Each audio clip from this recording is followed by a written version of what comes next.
Hi, it's Mike. In Microsoft Word, if you go to the Insert tab, there's all sorts of options here to insert into your document. Now, what is playing in the background here is a juggling octopus, and you can find that under 3D models and all animated models. And then you just choose what you want, click Insert, and then it'll take a couple of minutes to download it and it'll insert into your document. Other things you can do, if you need a new page, rather than pressing enter to go all the way down to the bottom of the document, you can insert a page break and that will give you a new page. There's tables, so if you'd like to draw a table, just get rid of this.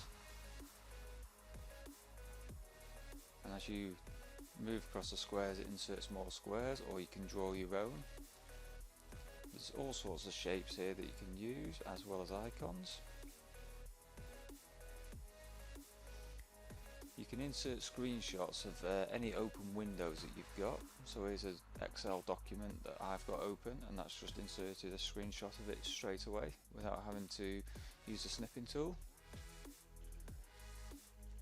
You can also insert pictures.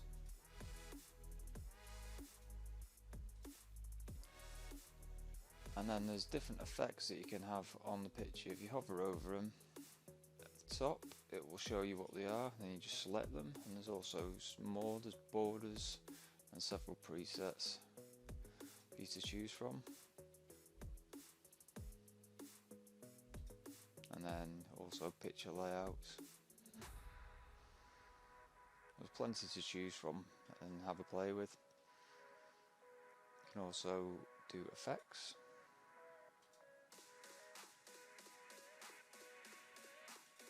Change the transparency.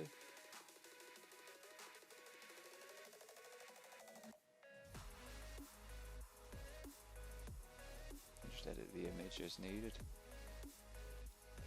Thanks for watching. I hope you found this tutorial helpful. If you would like help with other Microsoft tools or programs, please check out our knowledge base portal or contact us with your request.